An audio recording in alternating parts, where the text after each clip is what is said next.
You can want this with every ounce of strength you have and still not get it, because wanting by itself confirms that you don't have it yet, and that's exactly what you manifest.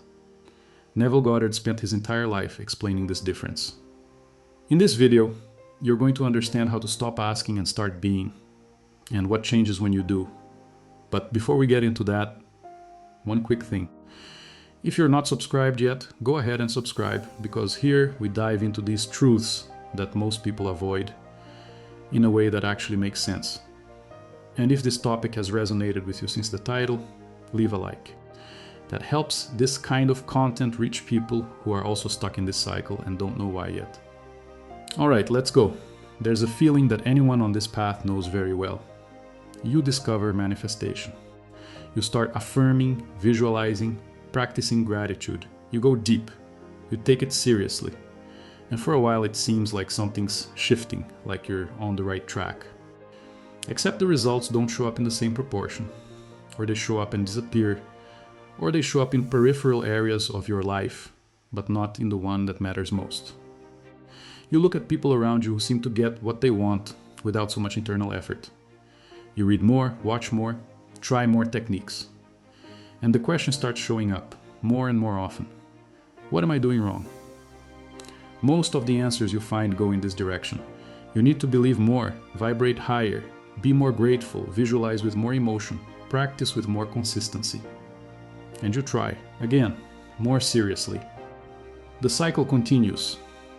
The problem is that when the cycle continues even after more effort, it stops being a technique problem. It starts pointing to something that comes before anything you can do. What if the problem isn't in what you're doing? What if it's in who you're being while you do it?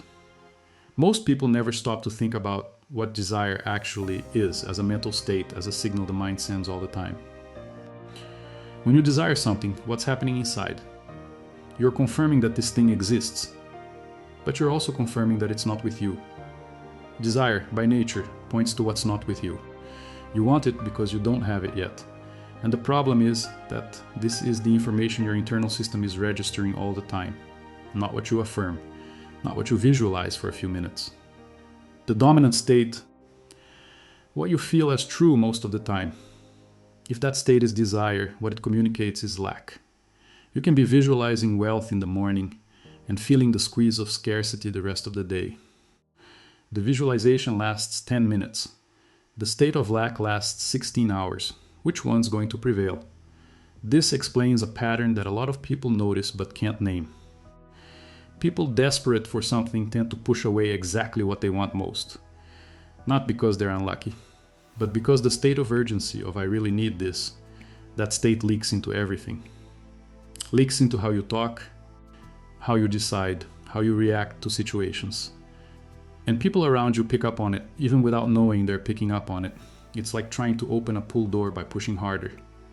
The effort increases. The door doesn't open. Not because you're weak, because the angle is wrong. So if desire is the wrong state, what's the right one? And how did someone, decades ago, arrive at an answer to this in a way that still today few people have truly understood? Neville Goddard was a writer and lecturer from the last century who spent his entire life talking about one thing: the relationship between consciousness and reality. Most people who know his name associate it with a technique: the SATs, the end scene imagination before sleep. And these practices exist, but they're tools that serve a much bigger idea. And when you don't understand the bigger idea, the tools don't work the way they should. Neville's central idea is simple, but it changes everything when you really absorb it. You don't manifest what you want. You manifest what you assume to be true. Think about that for a moment. Not what you desire, not what you try to create, but what you assume is real about yourself, about what's possible for you, about who you are. Neville called this the law of assumption, and it works in a very specific way. The consciousness you inhabit now is what will materialize, not the future you desire, but who you believe you are in the present. It's like a mirror. The mirror doesn't decide what to reflect, it reflects what's in front of it. You can ask the mirror to show something different, but if what's in front of it hasn't changed, the reflection doesn't change. Reality works the same way. It doesn't respond to what you ask for, it responds to what you are. But here's the part most people don't catch. Assuming isn't the same as affirming. It's not the same as pretending. It's a deeper state. It's the awareness of who you truly believe you are when you're not trying to change anything. And there's a specific piece in this mechanism that Neville always emphasized. A piece that makes two people use the same technique and get completely different results. You're going to understand what that is right after this. What we're talking about in this video goes beyond what fits here. That's why I organized this content more completely in an ebook. It's not a list of techniques. It's a guide that explains this mechanism from the inside out, how self-concept works, how to change the assumed state in a way that your internal system actually registers as true, not as a mental exercise. I use this material to this day when I need to get back to the right state. And people who've gone through it say it was the first place where the pieces truly came together. The link is in the description. Take a look. See if it makes sense for where you are right now. Now, back to that piece that Neville always emphasized. The piece that Neville always emphasized has a name. He called it self-concept. It's not the image you project to others. It's not what you post, what you say in public, what you want people to think of you. It's something deeper than that.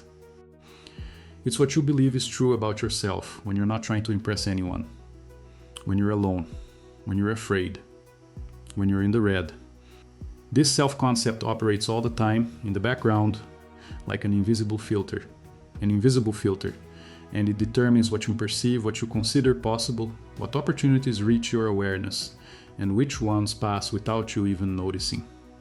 Two people can look at the same situation and see completely different things, not because one is smarter, but because each one's self-concept only lets in what makes sense to them and ignores the rest. There's an analogy that helps understand this. Think of a thermostat.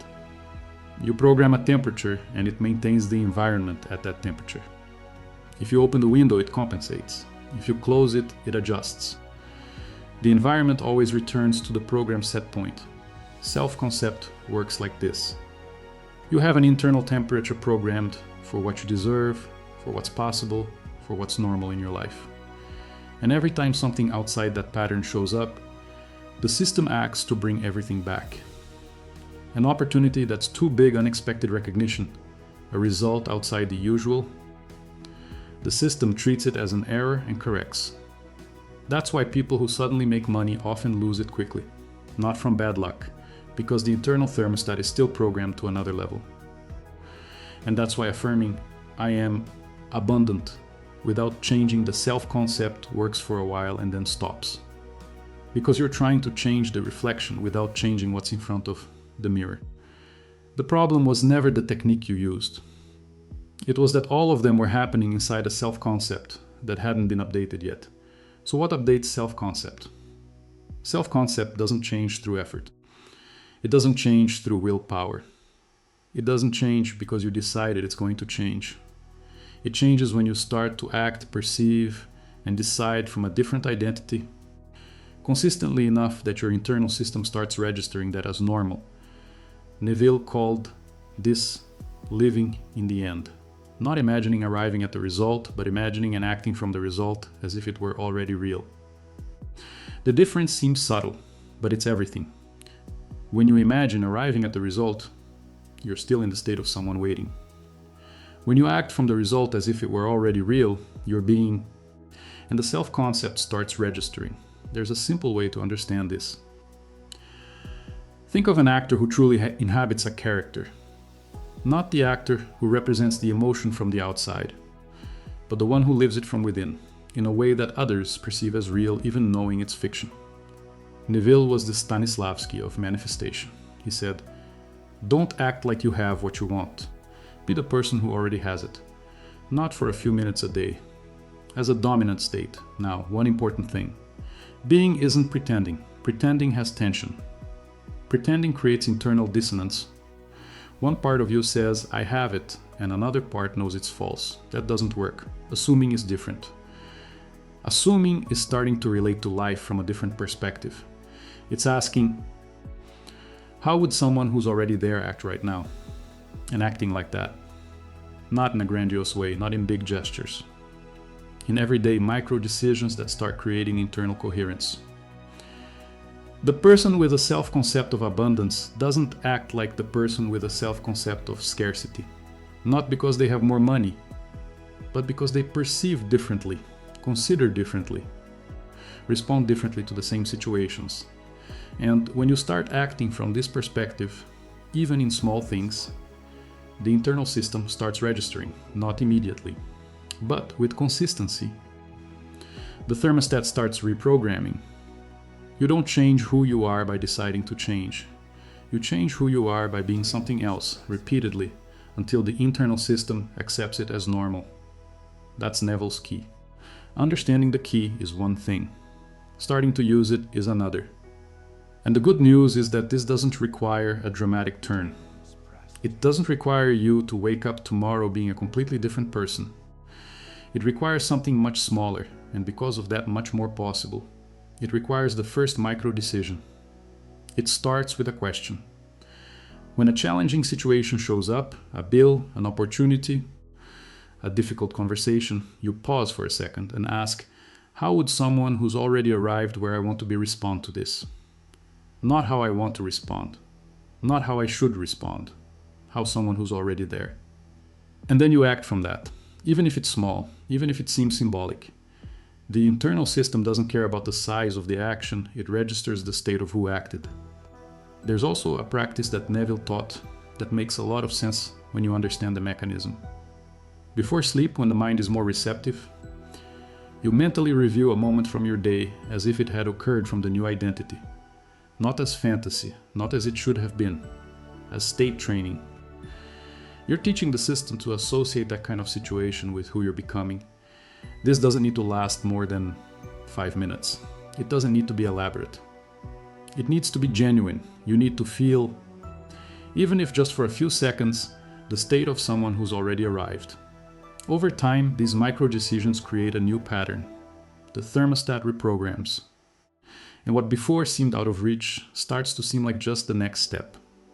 That's how change happens. Not all at once. In layers, there's something that happens to almost everyone when they start applying this. In the first few days, it seems like something's moving. The perspective shifts a bit.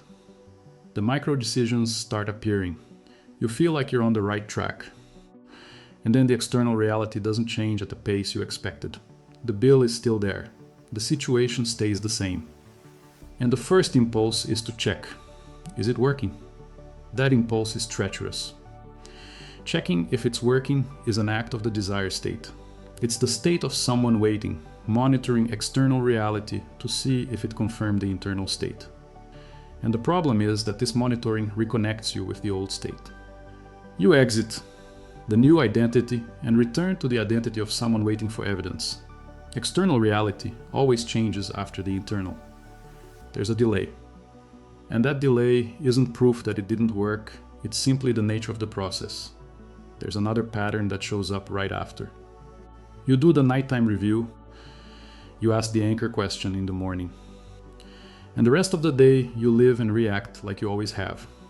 The thermostat doesn't change with 10 minutes of practice, when the rest of the day is in the old pattern. The new identity needs to be present in moments of pressure, which is exactly when the old pattern appears most strongly. In a difficult meeting, in a bad month financially, when the bill arrives. These are the moments that matter most. And there's a third pattern, perhaps the most treacherous. In the beginning, you're going to feel tension. One part of you will assume the new identity, and another part will question. That's normal. It's the system trying to maintain the old temperature. Dissonance doesn't mean it's wrong. It means the self-concept is being challenged. The biggest mistake isn't making a mistake. It's stopping because you made one. So how do you get up after falling into the old pattern? Without guilt, without long analysis. With a question, who do I need to be for this to be my natural state? This question isn't philosophical. It's functional. It redirects attention from the problem to identity. It stops the monitoring loop and puts the focus back on who you're being, which is the only variable you have real control over. When you realize you spent a day in the old pattern, Don't restart with guilt. Restart with the question. And make a micro decision, whatever it is, from the new identity. You don't need to recover the entire day. You need one genuine moment. At night, before sleep, you review one point from the day. Not to correct the past doesn't change. But to train the system to recognize what it's like to respond from the right identity. You're building a memory of what it's like to act from who you're becoming. Over time, the system starts accessing this first. That's what Neville taught with revision. It's not about pretending the day was different.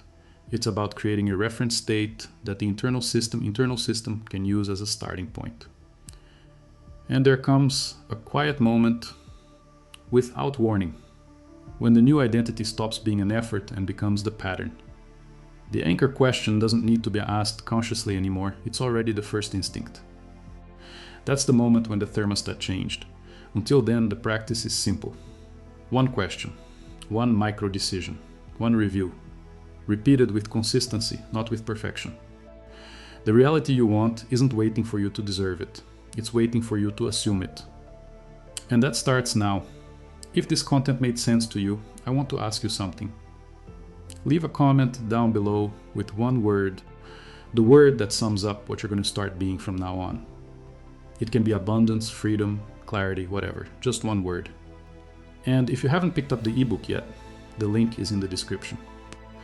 It deepens everything we talked about here, the mechanism of self-concept, Neville's practice, and how to sustain the identity shift day to day in a way that your internal system registers as real. Stories to the channel, because this journey doesn't end here. Until the next one.